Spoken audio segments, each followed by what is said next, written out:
الرحمن الرحیم سورہ البقرہ، اس کے 3 رکوع جو ہیں وہ گزشتہ درس تک مکمل ہو چکے ہیں، آیت نمبر 29 تک 29۔ یہ جو آگے والا رکوع ہے اس میں حضرت آدم علیہ السلام کا واقعہ، آپ کی تخلیق اور پھر آگے فرشتوں کو سجدہ کرنے کا حکم دینا، فرشتوں کا سجدہ کرنا، ابلیس کا انکار کرنا، پھر ابلیس کا حضرت آدم علیہ السلام کو آپ سے لغزش کروانا، اور پھر جنت سے حضرت آدم علیہ السلام کا زمین پہ تشریف لانا، یہ سارا اس پورے رکوع میں اس کا ذکر ہے۔ اور یہ واقعہ اللہ تبارک و تعالیٰ نے اس کو مختلف انداز میں قرآن پاک کے کئی مقامات پہ اس کو ذکر کیا ہے، مثلا سورہ الاعراف میں 8ویں سپارے میں، 14ویں میں، 16ویں، مختلف مقامات پہ مختلف انداز میں اس کو بیان کیا گیا۔ یہاں اس کا آغاز ہوتا ہے وَإِذْ قَالَ رَبُّكَ لِلْمَلَائِكَةِ، اس وقت کو یاد کرو جب فرمایا تمہارے رب نے فرشتوں سے، للملائکہ، فرشتوں سے فرمایا انی جاعل فی الارض خلیفہ، میں زمین میں اپنا خلیفہ بنانے والا ہوں۔ یہاں حضرت آدم علیہ السلام کی تخلیق کا صراحتاً ذکر نہیں ہے کہ پہلے حضرت آدم علیہ السلام کو، یہاں تو تخلیق سے پہلے کا ذکر ہے کہ فرشتوں کے سامنے اللہ تبارک و تعالیٰ نے اس بات کا اظہار فرمایا۔ دیگر مقامات پہ حضرت آدم علیہ السلام کی تخلیق کا ذکر ہے، وَلَقَدْ خَلَقْنَاكُمْ 8ویں سپارے میں ہے، ثُمَّ صَوَّرْنَاكُمْ، ہم نے تمہیں بنایا، صحیح کیا۔ ایک جگہ ارشاد فرمایا وَلَقَدْ خَلَقْنَا الْإِنسَانَ مِنْ صَلْصَالٍ مِنْ حَمَإٍ مَسْنُونٍ، ایک سیاہ رنگ کا گارا مٹی جو سوکھ کے ٹھیکری بن جائے، اس سے یعنی حضرت آدم علیہ السلام کی تخلیق مٹی سے ہوئی، پھر وہ جس طرح مٹی خشک ہوتی ہے، تو یہ مختلف مقامات پہ حضرت آدم علیہ السلام کی تخلیق کا ذکر ہے۔ جہاں فرشتوں کے سامنے اللہ تبارک و تعالیٰ نے اپنے اس ارادے کا اظہار کیا کہ میں زمین میں خلیفہ بنانے والا ہوں۔ اب اللہ تبارک و تعالیٰ فرشتوں سے کوئی مشورہ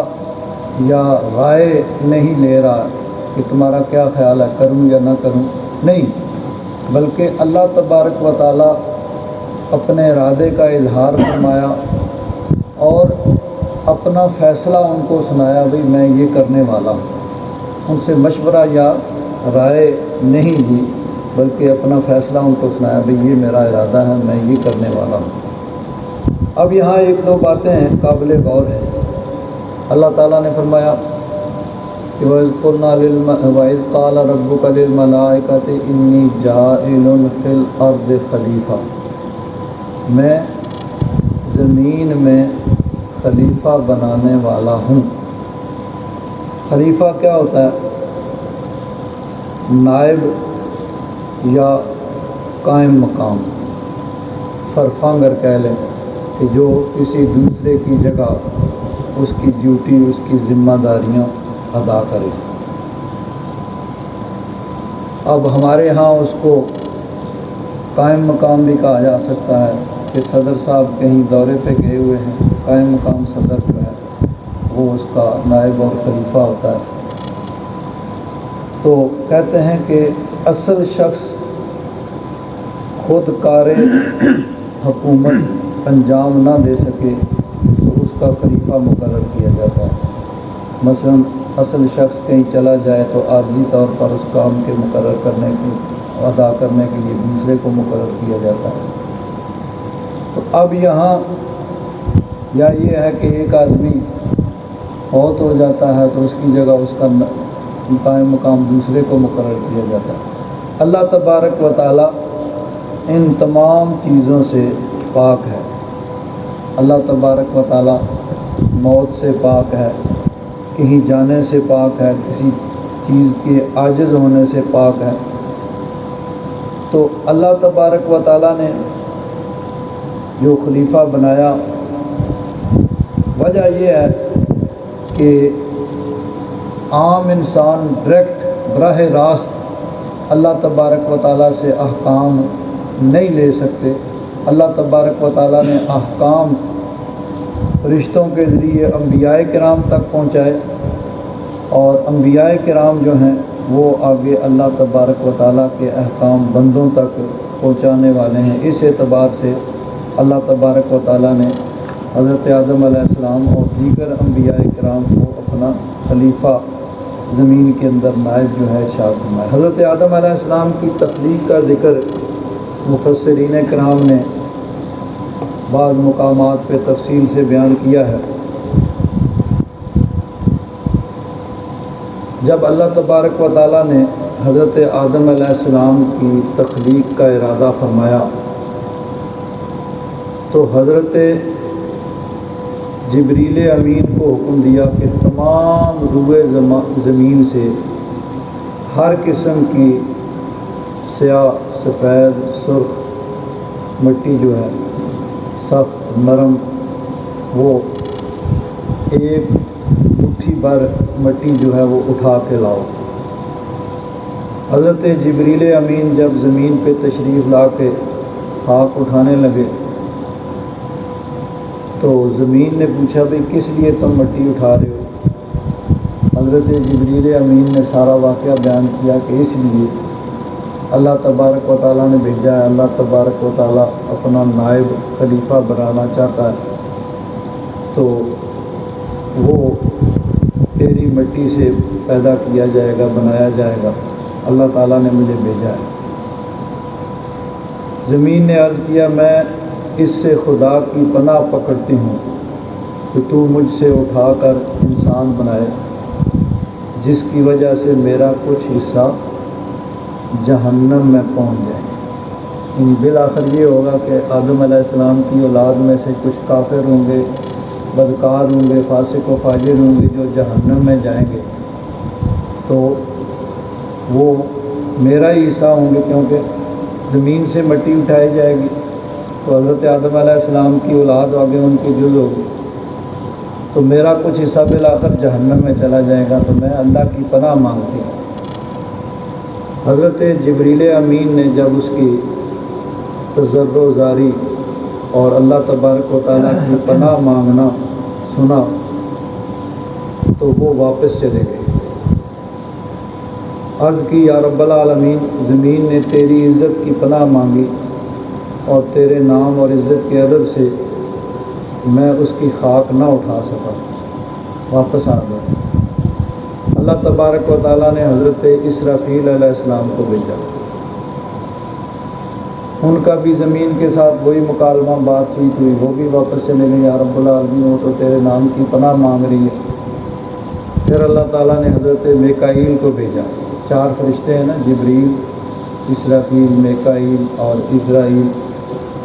حضرت میکائیل آتے ہیں تو وہ بھی ان کی بھی زمین کے ساتھ یہی بات چیت گفتگو ہوتی ہے، وہ بھی واپس چلے جاتے ہیں کہ یا رب العالمین وہ تو تیرے نام کی پناہ مانگ رہی ہے۔ پھر اللہ تبارک و تعالیٰ نے حضرت عزرائیل کو بھیجا، وہ آئے، انہوں نے مٹی اٹھانا چاہی، زمین نے بات چیت کی، اللہ کے نام کی پناہ مانگی، تو انہوں نے کہا کہ میں اللہ تعالیٰ کے حکم کا پابند ہوں، تیری تضرع زاری، رونا پیٹنا، اس وجہ سے میں رب کا حکم نہیں چھوڑ سکتا، رب کی اطاعت نہیں چھوڑ سکتا۔ انہوں نے زمین کی ایک نہ سنی اور وہ مٹی لے کر چلے گئے۔ تو انہوں نے زمین کی اس تضرع زاری اور رب کے نام کا واسطہ دینا اس کو بھی نہیں سنا، اور رب کے حکم کے مطابق مٹی لے کر چلے گئے۔ اسی لیے پھر اللہ تبارک و تعالیٰ نے حضرت اسرائیل کو ملک الموت مقرر کیا کہ اب انسانوں کی جان نکالنا بھی تمہاری ڈیوٹی ہے، کہ اگر انسان کو دیکھا جائے تو انسان اپنے پیاروں کو نہیں کھونا چاہتا کہ یہ میرا پیارا ہے، میرا باپ ہے، میرا بھائی ہے، میرا بیٹا ہے، میرا عزیز ہے، میرا رشتہ دار ہے، میرا دوست ہے، اس کی جان نہ نکالی جائے۔ تو سب روئیں گے، پیٹیں گے، چیخیں گے، چلائیں گے، رب کے نام کا واسطہ دیں گے، لیکن اللہ تبارک و تعالیٰ نے حضرت اسرائیل کو مقرر کیا کہ جنہوں نے پہلے ہی ساری چیزیں سنی لیکن رب کے حکم کے سامنے اس سب چیز کو ترک کر دیا۔ اللہ تعالیٰ نے حضرت جبریل کو اس کام کے لیے مقرر نہیں کیا، حضرت اسرافیل کو، حضرت میکائیل کو، کہ ان کے سامنے جب زمین نے اللہ کے نام کا واسطہ پیش کیا تو وہ خالی ہاتھ چلے گئے، یا رب العالمین وہ تو تیرے نام کا واسطہ پیش کر رہی ہے، تو اس لیے میں اسے چھوڑ آیا ہوں، تو اب مٹی وہاں سے لے کے نہیں آیا۔ لیکن جب حضرت اسرائیل آئے تو زمین چیختی رہ گئی، چلاتی رہ گئی، رب کے نام کے واسطے دیتی رہ گئی۔ انہوں نے کہا ٹھیک ہے سب کچھ ہے لیکن رب کا حکم ہے، رب کے حکم کے سامنے ساری چیزیں ہیچ ہیں، اور وہ لے کر چلے گئے۔ اسی لیے حضرت اسرائیل کو پھر ملک الموت مقرر کیا گیا اور ان کو جان نکالنے کی ذمہ داری ان کے سپرد کی گئی۔ آگے مفسرین نے لکھا ہے کہ جب وہ خاک اللہ تبارک و تعالیٰ کی بارگاہ میں پہنچی جو حضرت ملک الموت حضرت اسرائیل لے کر گئے تھے، تو اللہ تبارک و تعالیٰ کے حکم سے فرشتوں نے اس کو مختلف پانیوں سے گوندا، گارا بنایا، اس پر 40 روز تک اس پہ بارش ہوئی، 39 دن تک تو غم و رنج کا پانی برسا اور 1 دن خوشی کا پانی۔ 40 دن میں سے 39 دن رنج و غم کا پانی برسا اور 1 دن خوشی کا۔ اسی لیے انسان کی زندگی میں رنج و غم زیادہ ہوتے ہیں، خوشی کم ہوتی ہے، کہ 39 دن تک تو رنج و غم کی بارش ہوتی رہی، 1 دن جو ہے وہ خوشی کی بارش ہوئی۔ پھر اس گارے کو مختلف ہواؤں نے اتنا خوش کیا، پھر اس سے اللہ تبارک و تعالیٰ نے حضرت آدم علیہ السلام کا پتلا جو ہے وہ تیار کیا۔ حضرت آدم علیہ السلام کی تخلیق کے بعد پھر آگے حضرت آدم علیہ السلام کے آگے فرشتوں کو سجدے کا حکم دیا گیا، لیکن یہاں پہ اس سے پہلے جو ہے واقعہ اس کا ذکر ہے کہ اللہ تبارک و تعالیٰ نے فرشتوں کے سامنے اپنے اس ارادے کا اظہار فرمایا کہ میں زمین میں اپنا خلیفہ بنانے والا ہوں۔ تو ارشاد فرمایا وَإِذْ قَالَ رَبُّكَ لِلْمَلَائِكَةِ إِنِّي جَاعِلٌ فِي الْأَرْضِ خَلِيفَةً۔ اس وقت کو یاد کرو جب اللہ تبارک و تعالیٰ نے فرشتوں سے ارشاد فرمایا کہ میں زمین میں اپنا خلیفہ بنانے والا ہوں۔ قَالُوا أَتَجْعَلُ فِيهَا مَن يُفْسِدُ فِيهَا وَيَسْفِكُ الدِّمَاءَ۔ فرشتوں نے عرض کیا کہ یا رب العالمین، کیا تو زمین میں اسے خلیفہ بنائے گا، أَتَجْعَلُ فِيهَا فِي الْأَرْضِ، یعنی زمین میں بنائے گا خلیفہ، مَن يُفْسِدُ فِيهَا، جو وہاں فساد پھیلائے گا، وَيَسْفِكُ الدِّمَاءَ، اور خون بہائے گا، ایک دوسرے کی قتل و غارت کریں گے۔ وَنَحْنُ نُسَبِّحُ بِحَمْدِكَ وَنُقَدِّسُ لَكَ۔ فرشتوں نے عرض کیا یا رب العالمین، ہم تیری حمد کے ساتھ تیری تسبیح کرتے ہیں اور تیری پاکیزگی کو بیان کرتے ہیں. تیری یعنی عبادت اگر مقصد ہے تو عبادت کرنے کے لیے تو ہم کافی ہیں جن کا کام ہی عبادت کرنا ہے، اور جن کا عبادت کے علاوہ اور کوئی کام نہیں ہے، یعنی جن کی خوراک ہی عبادت ہے کہ نہ وہ کھائیں نہ پئیں نہ سوئیں نہ آرام کریں، کچھ نہ کریں، ہر وقت اللہ تبارک و تعالیٰ کی عبادت کے اندر مصروف رہیں. قال انی اعلم ما لا تعلمون. اللہ تبارک و تعالیٰ نے فرمایا کہ میں بہتر جانتا ہوں جو تم نہیں جانتے.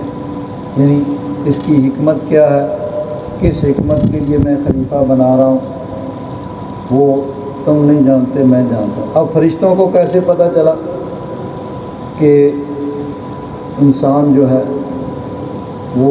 زمین میں فساد پھیلائے گا اور خون بہائے گا؟ تو انہوں نے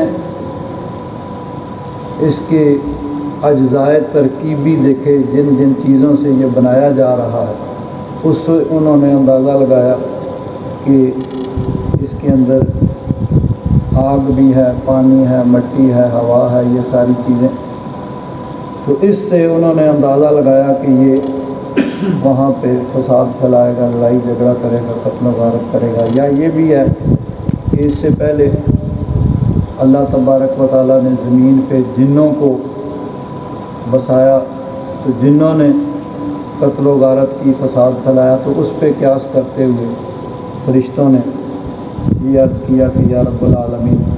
یہ بھی زمین میں فساد پھیلائے گا اور خون بہائے گا. تو اب فرشتے تو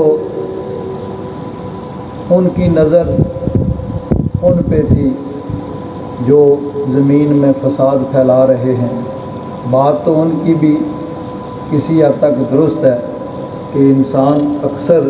یہی کچھ کرتا ہے کہ شر اور فساد پھیلاتا ہے، لیکن اللہ تبارک و تعالیٰ کی نظر اپنے نیک بندوں پہ تھی جو اس کے حکم کے سامنے سر تسلیم خم کرتے ہوئے اپنا سب کچھ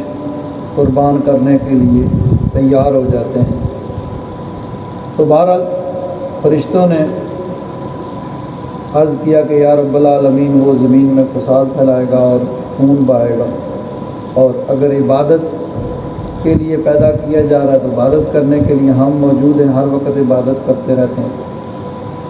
اللہ تعالیٰ نے فرمایا کہ میں بہتر جانتا ہوں جو تم نہیں جانتے. وَعَلَّمَ آدَمَ الْأَسْمَاءَ كُلَّهَا. اللہ تبارک و تعالیٰ نے حضرت آدم علیہ السلام کو تمام نام سکھا دیے. ہر چیز کا ہر نام، ایک چیز کے ہزاروں لاکھوں نام ہوتے ہیں، ہر زبان میں اس کا الگ نام ہوتا ہے. اور پھر آگے ایک ایک زبان میں ایک ایک چیز کے کئی نام ہوتے ہیں. پھر وقت بدلنے کے ساتھ ساتھ چیزوں کے نام بھی جو ہیں وہ بدلتے رہتے ہیں. زبان وہی ہوتی ہے لیکن چیزوں کے نئے نام آ جاتے ہیں، پرانے جو ہیں وہ ترک کر دیے جاتے ہیں. تو اب آدم علیہ السلام کو اللہ تبارک و تعالیٰ نے ہر چیز کا ہر نام جو ہے وہ سکھا دیا. ثم عرضهم علی الملائکہ، پھر ان کو فرشتوں پہ پیش کیا ان چیزوں کو. فقال انبئونی باسماء ہؤلاء ان کنتم صادقین. فرمایا کہ مجھے ان چیزوں کے نام بتاؤ اگر تم سچے ہو. آدم علیہ السلام کی تخلیق پہ جو فرشتوں نے معارضہ پیش کیا تھا، اس وجہ سے اللہ تبارک و تعالیٰ نے ان کے عجز کو ظاہر کرنے کے لیے یہ حضرت آدم علیہ السلام کو تمام نام سکھائے. پھر فرشتوں کو کہا بھائی نام بتاؤ ان کے اگر سچے ہو. قالوا سبحانک لا علم لنا، انہوں نے عرض کیا یا رب العالمین تیری ذات پاک ہے، ہمیں نہیں علم الا ما علمتنا، مگر جتنا تو نے ہمیں سکھایا، ہمیں تو انہی چیزوں کا علم ہے جو تو نے ہمیں سکھایا، ان چیزوں کے اسماء، ان کے نام تو نے ہمیں نہیں سکھائے، ہمیں نہیں آتے۔ انک انت العلیم الحکیم، بے شک تو ہی جاننے والا، حکمت والا ہے۔ جب فرشتے عاجز آ گئے، ان چیزوں کے نام نہیں بتا سکے، اب اللہ تبارک و تعالیٰ نے حضرت آدم علیہ السلام سے ارشاد فرمایا، قال یا آدم، اللہ تبارک و تعالیٰ نے حضرت آدم علیہ السلام سے ارشاد فرمایا، انبئہم باسمائہم، اے آدم انہیں ان چیزوں کے نام بتاؤ جن چیزوں کے نام فرشتے نہیں بتا سکے تھے۔ حضرت آدم علیہ السلام نے فوراً ان چیزوں کے نام بتا دیے۔ فلما انبأہم باسمائہم، پس جب آدم علیہ السلام نے انہیں ان چیزوں کے نام بتا دیے، قال، اللہ تبارک و تعالیٰ نے ارشاد فرمایا، الم اقل لکم، کیا میں نے تمہیں کہا نہیں تھا، انی اعلم غیب السماوات والارض، بے شک میں جانتا ہوں آسمان و زمین کی چھپی چیزوں کو، آسمان و زمین کے غیب کو، وَأَعْلَمُ مَا تُبْدُونَ وَمَا كُنْتُمْ تَكْتُمُونَ، اور جو تم، وہ بھی جانتا ہوں، اس کو بہتر جانتا ہوں جو تم ظاہر کرتے ہو اور جو کچھ تم چھپاتے ہو۔ ابدا یبدی، ظاہر کرنا، اور کاتامہ یکتم، چھپانا۔ تو فرشتوں نے کس چیز کو ظاہر کیا اور کس چیز کو چھپایا تھا؟ ظاہر تو یہ ہے جو کہ فرشتوں نے کہا کہ یا رب العالمین وہ زمین میں فساد پھیلائے گا، قتل و غارت گری کرے گا، ہم نہ لڑیں نہ جھگڑیں نہ فساد کریں، اور وَنَحْنُ نُسَبِّحُ بِحَمْدِكَ وَنُقَدِّسُ لَكَ، ہم تیری تسبیح کرتے ہیں اور تیری عبادت کے اندر ہر وقت مشغول رہتے ہیں۔ انسان کو کھانے پینے کی ضرورت پڑے گی،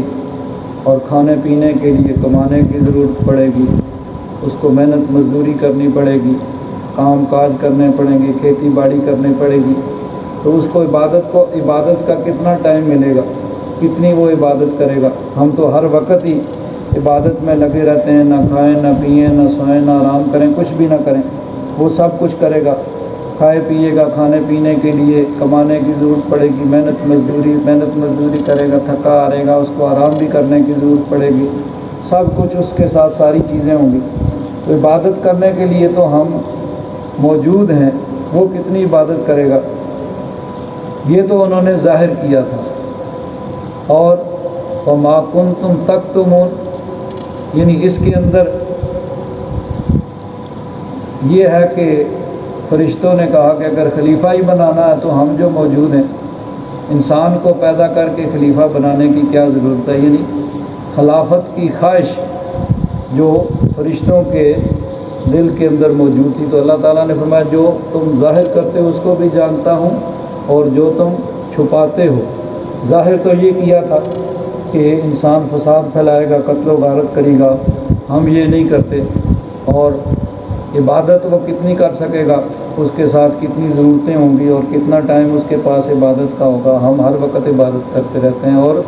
چھپانا یہ تھا کہ وہ چاہتے تھے کہ ہمیں ہی خلیفہ بنا دیا جائے، انسان کو پیدا کر کے خلیفہ بنانے کی ضرورت کیا ہے؟ تو اللہ تبارک و تعالیٰ نے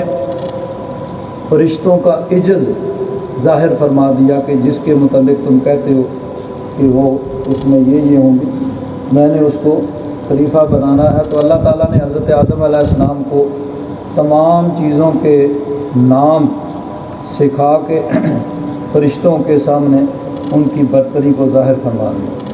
تو علماء فرماتے ہیں کہ حضرت آدم علیہ السلام کی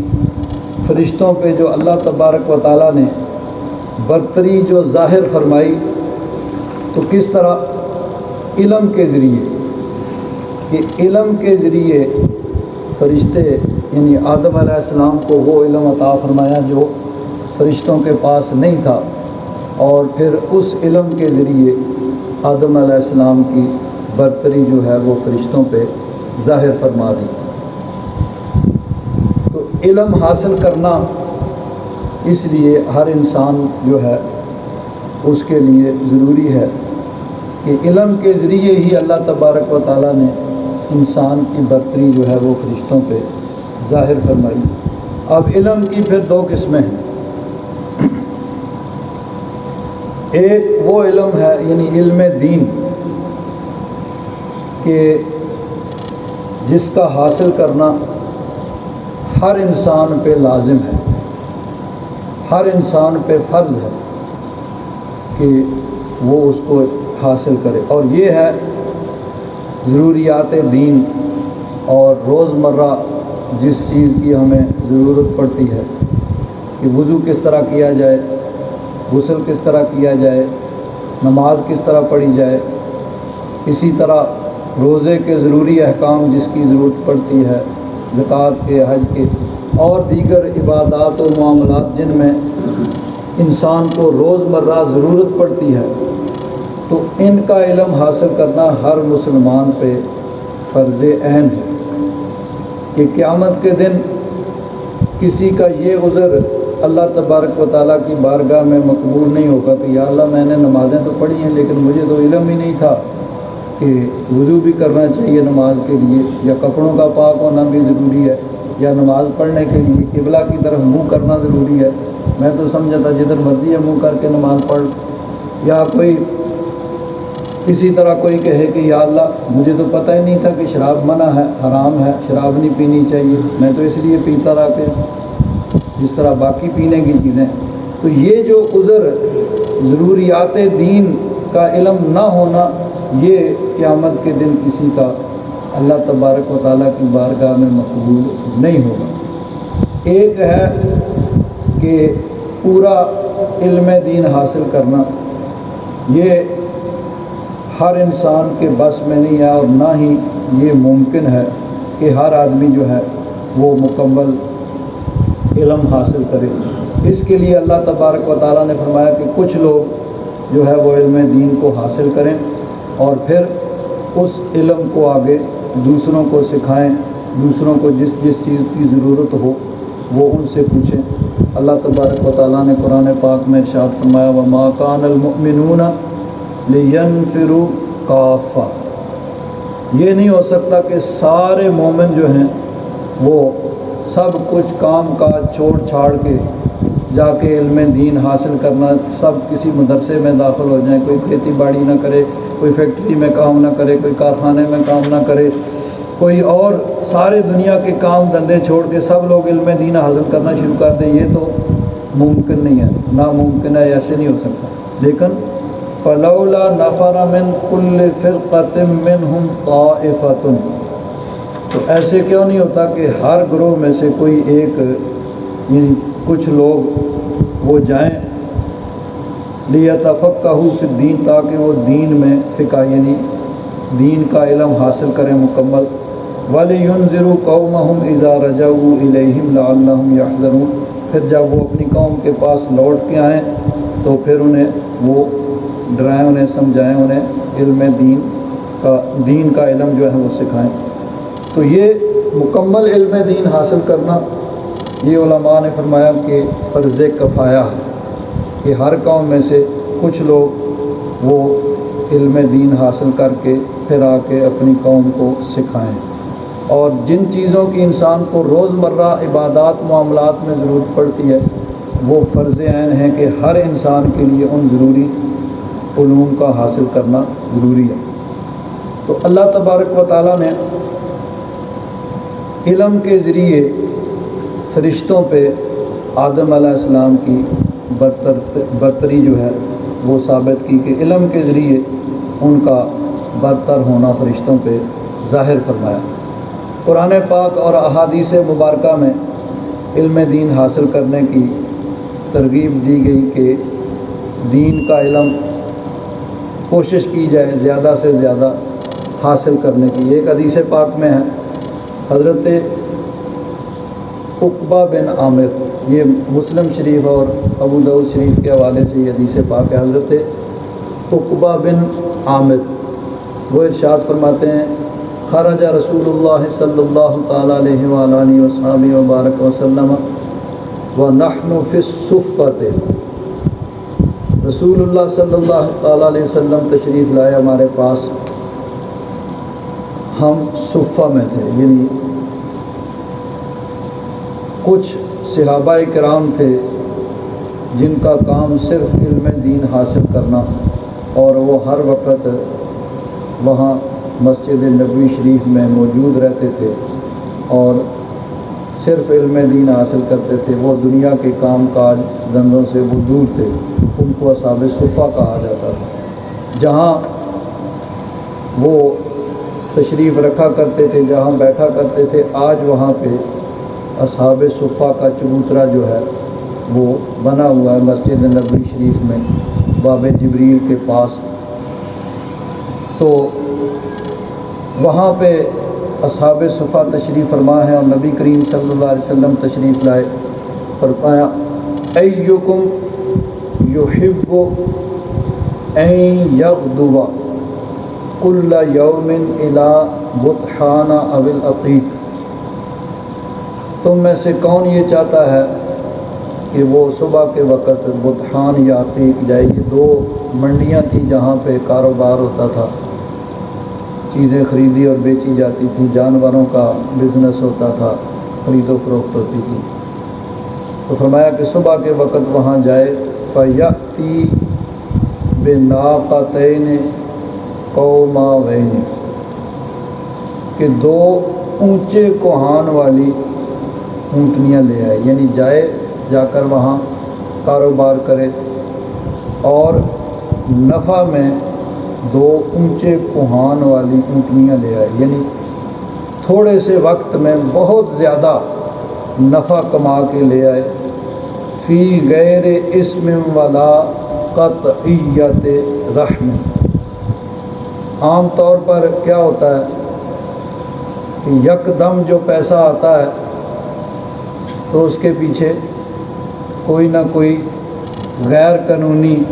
غیر شرعی کام ہوتا ہے، کہ کوئی آدمی ڈرگز کا کاروبار کرتا ہے تو فوراً پیسہ آ جاتا ہے، کوئی اور غیر قانونی جو شریعت کے خلاف ہے، ملکی قانون کے خلاف ہے، ملک کی سالمیت کے خلاف ہے، ایسا کام کرتا ہے کہ ملک دشمنوں سے مل گیا، ان سے بہت بڑا پیسہ لے کے ملک کے خلاف سازش کی، تو یکدم جو زیادہ پیسہ آتا ہے تو اس کے پیچھے کوئی نہ کوئی غلط کام ہوتا ہے جس کے ذریعے یکدم پیسہ آتا ہے۔ تو فرمایا کہ اس میں یہ بھی نہیں کہ کوئی غیر قانونی کوئی غیر شرعی کام کرے، نہیں، نہ کسی سے دھوکہ کرے، نہ کسی سے فراڈ کرے، نہ کسی سے جھوٹ بولے، سیدھا سادہ بزنس کرے، کاروبار کرے، اور پھر اس سیدھے سادے کاروبار میں اتنا نفع اس کو مل جائے۔ ولا قطعیت رحم، اس میں قطع رحم بھی نہ ہو، اپنے کسی رشتہ دار کا حق بھی نہ مارے، اور کوئی یعنی غیر شرعی غیر قانونی کام نہ ہو، صحیح قانون کے مطابق، اصول کے مطابق، شریعت کے مطابق کاروبار کرے اور تھوڑے سے وقت میں اتنا بڑا نفع حاصل کر لے۔ اب اس وقت جو ہوتا تھا اونٹ، یہی سب سے بڑی یعنی قیمتی چیز وہاں پہ ہوتی تھی۔ آج کے دور میں جس طرح کوئی کار کہہ لیں یا پجارو کہہ لیں، اس زمانے میں یہی اونٹ ہوتے تھے، تو یعنی بہت بڑا نفع تھوڑے سے وقت میں جا کے وہ حاصل کر لیں۔ اب کہا کس کو جا رہا ہے؟ اصحاب صفہ سے۔ بزنس مین تو جن کو بزنس کا پتہ ہوتا ہے اور وہ بزنس کے اصول جانتے ہیں، طریقے جانتے ہیں کہ کس طریقے سے چیز یعنی مہنگی چیز سستے داموں لی جاتی ہے اور کس طرح سستی چیز مہنگے داموں بیچی جاتی ہے، کہ جب لینے لگتے ہیں تو اس کے عیب، اس میں یہ بھی عیب ہے، اس میں یہ بھی عیب ہے، اس میں یہ بھی عیب ہے، اس وجہ سے اس کی تو قیمت ہی بہت تھوڑی ہے، یہ تو ہم سے کوئی لے گا ہی نہیں، ہم تو چاہتے ہیں چلو آپ آئے ہیں تو آپ سے لے لیں۔ وہ اس پہ احسان کر رہے ہوتے ہیں، اور جب بیچنا شروع کرتے ہیں تو پھر وہ سارے عیب بھول کے اس کی خوبیاں، اس میں یہ بھی خوبی ہے، اس میں یہ بھی خوبی ہے، اس میں یہ بھی خوبی ہے، ہم تو کہتے ہیں چلو آپ آئے ہیں تو آپ کو دے ہی دیں، ورنہ تو چیز تو بہت مہنگی ہے۔ یعنی بزنس مینوں کو خریدنے کا اور بیچنے کا وہ ملکہ ہوتا ہے کہ کس طرح چیز، مہنگی چیز کس طرح سستی دی جاتی ہے اور سستی چیز کس طرح مہنگی بیچی جاتی ہے۔ اور یہ لوگ وہ ہیں جو صفہ میں بیٹھے ہوئے ہیں، جن کا کام ہی صرف پڑھنا پڑھانا ہے۔ ان سے فرمایا جائے کہ تم میں سے کوئی جائے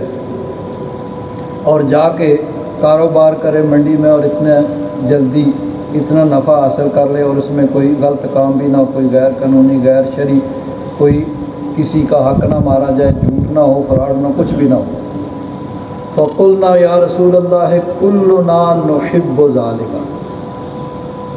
تو وہ جو اصحاب صفہ وہاں موجود تھے انہوں نے عرض کیا یا رسول اللہ، ہم میں سے ہر کوئی چاہتا ہے کہ تھوڑے سے وقت میں اتنا نفع حاصل کر لے جس میں کوئی گناہ کا اور غیر شرعی اور غیر قانونی کام بھی نہ ہو۔ تو حضور نے فرمایا افلا یغدو احدکم الی المسجد، تو کیوں نہیں پھر ایسے کیوں نہیں ہوتا کہ تم میں سے کوئی صبح کے وقت مسجد میں جائے، فَيُعَلِّمُ أَوْ يَقْرَأُ آیَتَيْنِ مِنْ کتاب اللہ، وہ سکھائے یا پڑھے، یعنی خود اگر جانتا ہے تو کسی دوسرے کو سکھا دے، یا خود پڑھے 2 آیتیں من کتاب اللہ، اللہ کی کتاب کی، قرآن پاک کی 2 آیتیں کسی کو سکھا دے یا خود پڑھ لے، خیر اللہ من ناقتین، یہ 2 آیتیں پڑھنا یا کسی کو سکھانا اس کو ان 2 اونٹنیوں سے بہتر ہے۔ یعنی ان کا وہ جو دنیا کا مال ہے وہ فنا ہونے والا ہے، اور یہ چیز باقی رہنے والی ہے جو آگے چل کے کام آئے گی، جب کہ اس وقت میدان معاشر میں اس کی ضرورت ہوگی۔ تو فرمایا کہ 2 آیتیں کسی کو سکھانا یا 2 آیتیں پڑھنا یہ ان 2 اونٹنیوں سے بہتر ہے۔ وَثَلَاثٌ خَيْرٌ لَهُ مِنْ ثَلَاثٍ، اور 3 آیتیں پڑھنا یا 3 آیتیں کسی کو سکھانا یہ 3 اونٹنیوں سے بہتر ہے۔ وَأَرْبَعٌ خَيْرٌ مِنْ أَرْبَعٍ، 4 آیتوں کا کسی کو سکھانا یا پڑھنا یہ 4 اونٹنیوں سے بہتر ہے۔ تو جتنی آیتیں مطلب پڑھے گا یا کسی کو سکھائے گا اتنی اونٹنیوں سے اس کے لیے بہتر ہے، کیونکہ وہ دنیا کا مال ختم ہونے والا ہے اور یہ آخرت کا نفع ہے جو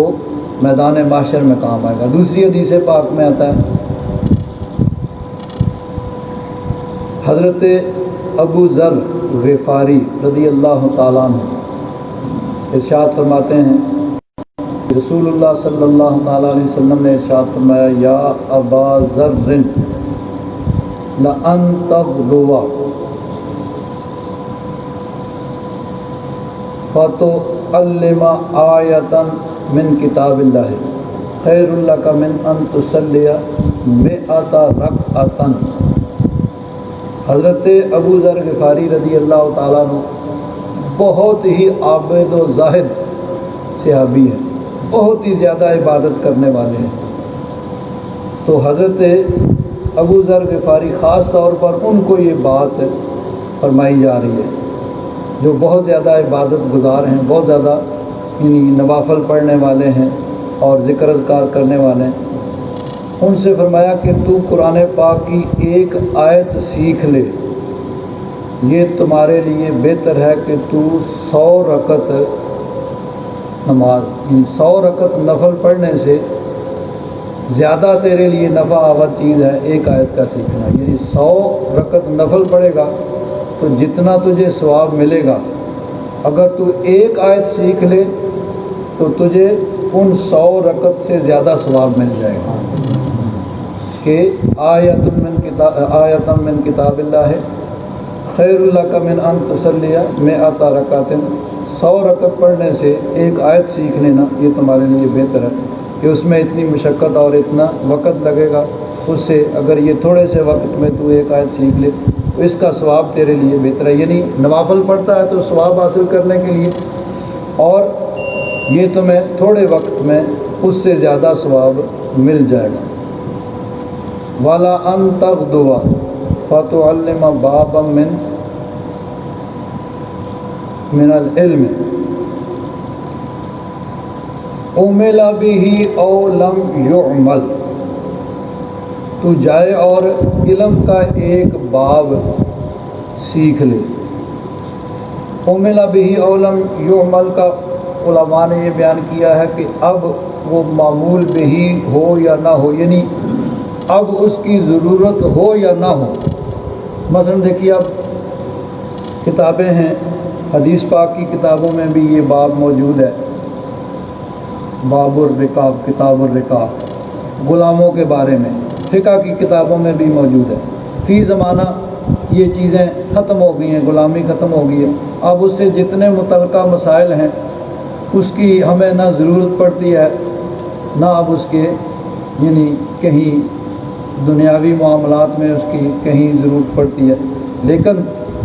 فرمایا کہ بہرحال علم پھر بھی وہ ہے، اسی لیے وہ آج بھی کتابوں کے اندر موجود ہے. جب باقی چیزیں پڑھی جاتی ہیں تو ان کو بھی ساتھ میں پڑھا جاتا ہے. تو فرمایا کہ وہ معمول بہی ہو یا نہ ہو، یعنی اس کی اب ضرورت ہو یا نہ ہو، علم تو ہے بہرحال. تو علم کا ایک باب سیکھ لے تو خیر من ان تصلی الف رکعۃ، تو وہ تیرے لیے 1000 رکعت سے بہتر ہے. 1000 رکعت نوافل پڑھنے سے بہتر ہے، یعنی اس سے زیادہ ثواب تجھے مل جائے گا ایک علم کا باب سیکھنے کو. تو اللہ تبارک و تعالیٰ نے فرشتوں کے اوپر حضرت آدم علیہ السلام کی برتری جو ظاہر فرمائی وہ علم کے ذریعے سے برتری ظاہر فرمائی. اب یہاں ایک اور بات قابل غور ہے. حضرت آدم علیہ السلام اللہ تبارک و تعالیٰ نے ان کی علم کے ذریعے سے فرشتوں پہ برتری ظاہر فرمائی کہ حضرت آدم علیہ السلام کو اسماء کا علم عطا فرمایا، چیزوں کے ناموں کا علم دیا، اور فرشتوں پہ آپ کی علم کا یعنی علم کی برتری جو ہے وہ ظاہر فرمائی. تو جب حضرت آدم علیہ السلام کے علم کا یہ عالم ہے تو پھر نبی کریم صلی اللہ علیہ وسلم کے علم کا کیا عالم ہوگا کہ مخلوقات کا جو علم ہے نبی کریم صلی اللہ علیہ وسلم کے علم کا ایک حصہ ہے. نبی کریم صلی اللہ علیہ وسلم کے صدقے میں جس کو جو ملا سب کچھ حضرت یعنی نبی کریم صلی اللہ علیہ وسلم کا صدقہ ہے. تو جب آدم علیہ السلام کے علم کا یہ عالم ہے تو پھر نبی کریم صلی اللہ علیہ وسلم کے علم کا کیا عالم ہوگا. اب دیکھیے نبی کریم صلی اللہ علیہ وسلم کا علم مبارک بخاری شریف کے اندر یہ حدیث پاک ہے، حضرت فاروق اعظم اور دیگر صحابہ اکرام اس کے راوی ہیں کہ ایک مرتبہ نبی کریم صلی اللہ علیہ وسلم نے فجر کی نماز پڑھائی اور نماز کے بعد حضور ممبر پہ تشریف فرما ہو گئے. ممبر پہ بیٹھے اور بیان فرمانا شروع کیا. ظہر تک بیان فرماتے رہے، فجر سے لے کر ظہر تک. ظہر کی نماز پڑھی، ظہر کی نماز پڑھ کے پھر حضور ممبر پہ تشریف فرما ہوئے، پھر بیان فرمانا شروع کیا. عصر تک حضور بیان فرماتے رہے. پھر عصر کی نماز پڑھی تو پھر ممبر پہ تشریف فرما ہوئے، مغرب تک حضور بیان فرماتے رہے. صبح سے لے کر مغرب تک درمیان میں ظہر اور عصر کی نماز ادا فرمائی. اب کیا بیان فرمایا؟ حضرت فاروق اعظم اور دیگر صحابہ کرام اس حدیث کے راوی ہیں. ما کان و ما سیکون، جو پہلے ہو چکا وہ بھی حضور نے بیان فرمایا، وَمَا سَيَكُونُ، اور جو بعد میں ہوگا، ابھی تک یعنی ہوا نہیں ہے، جو ہونے والا ہے وہ سب کا سب نبی کریم صلی اللہ علیہ وسلم نے بیان فرما دیا۔ اب حتی دخل اہل الجنت منازلہم واہل النار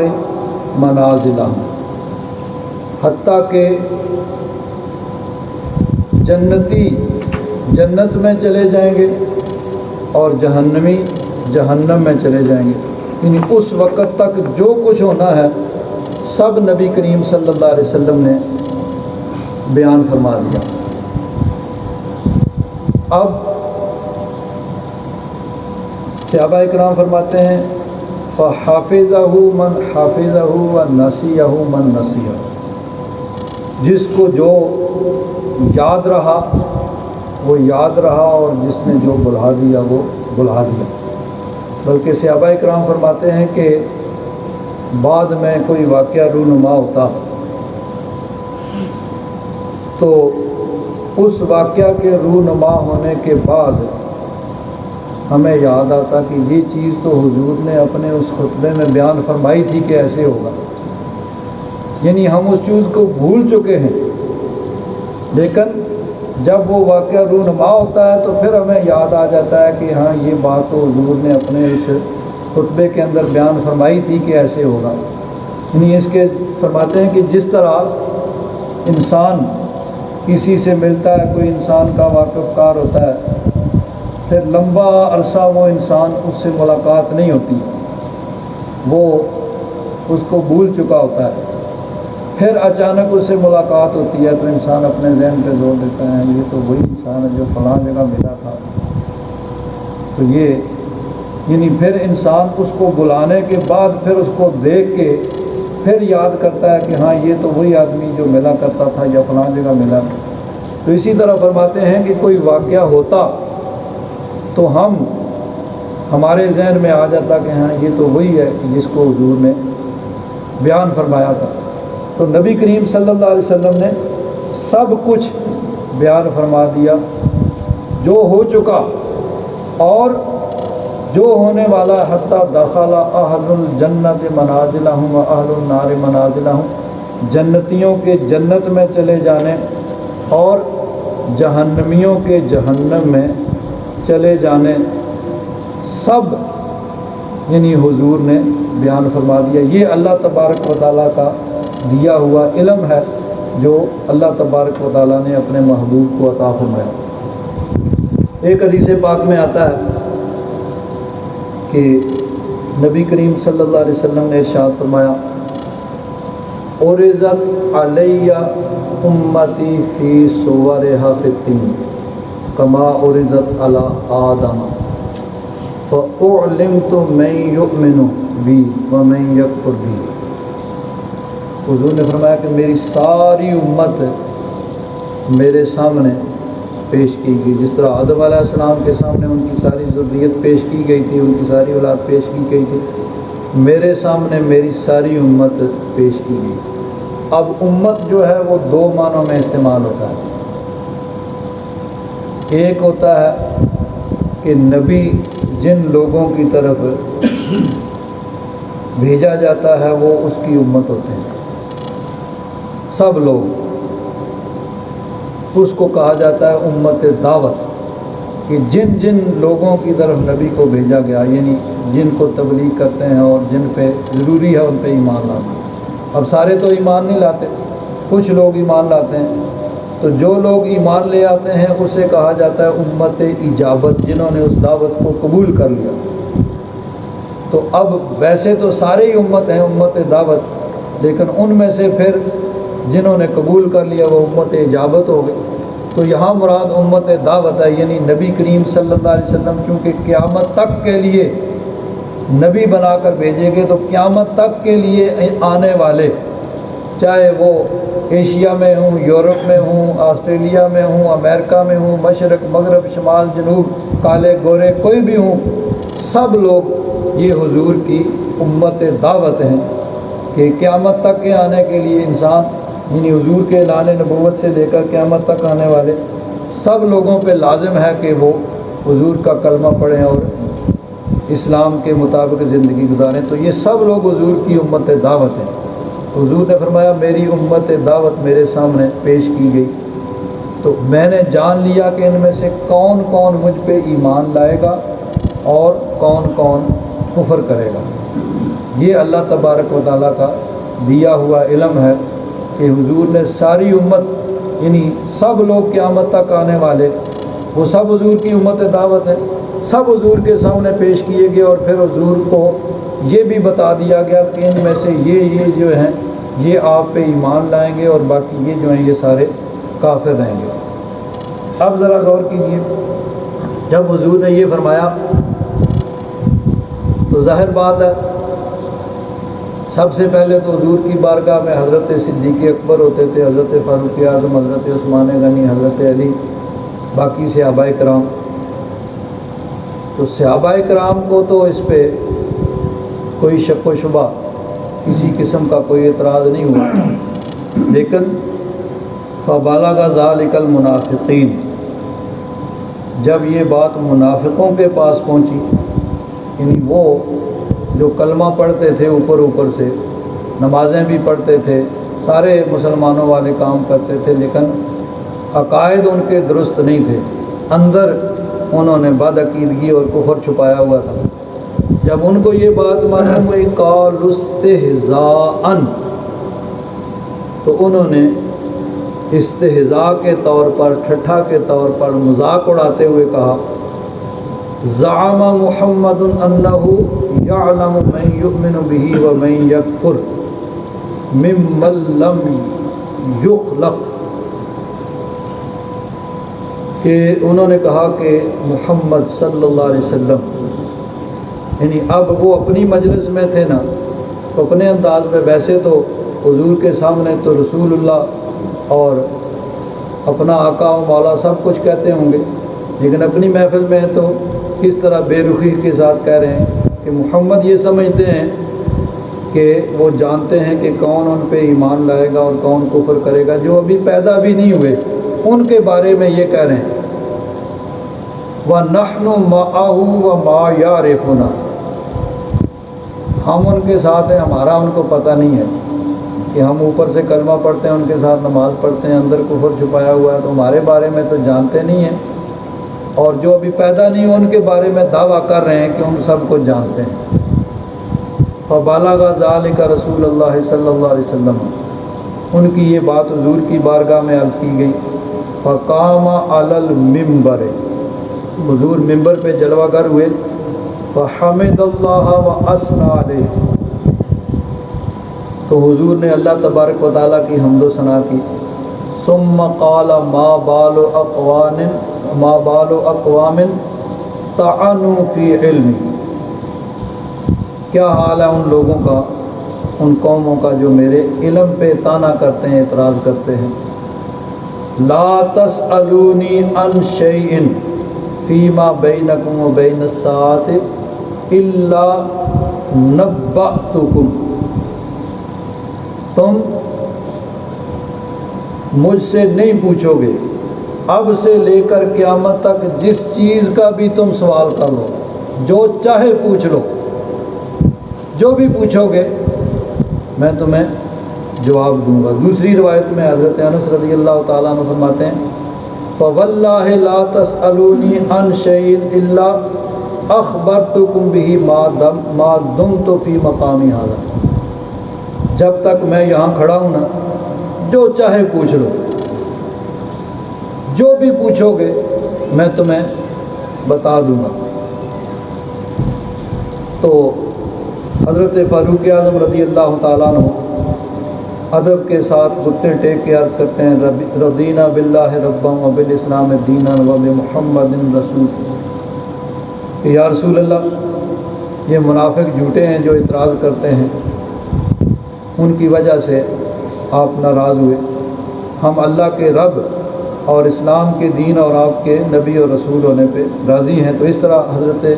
فاروق اعظم رضی اللہ تعالیٰ عنہ نے عاجزی اور انکساری کے ساتھ حضور کے اس غضب کو ٹھنڈا کیا۔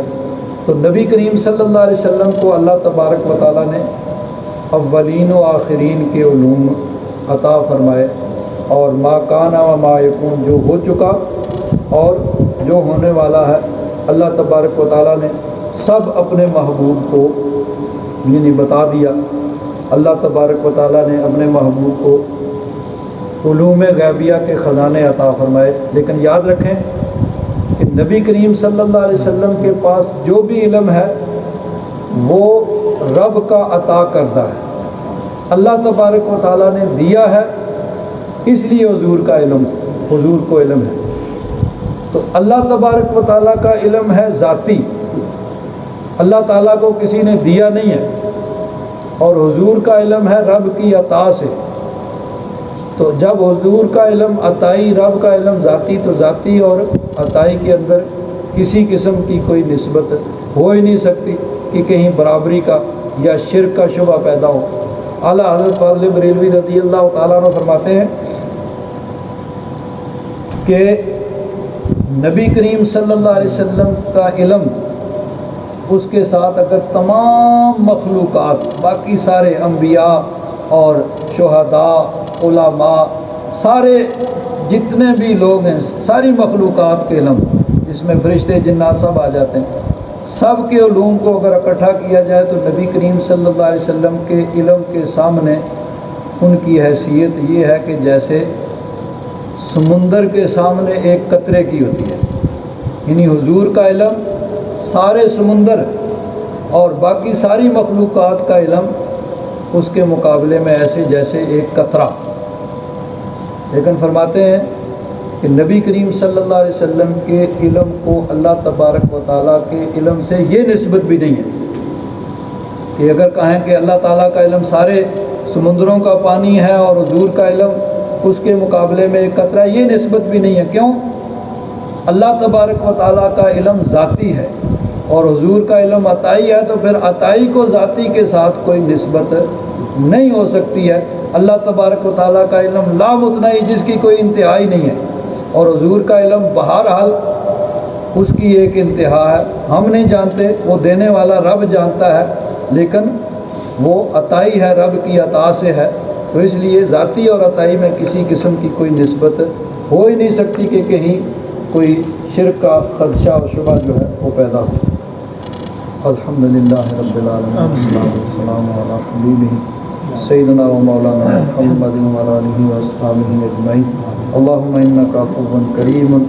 تحب العفو فاعف عنا یا غفور یا غفور۔ صلی اللہ تعالی علی حبیبہ سیدنا و مولانا محمد وعلی آلہ واصحابہ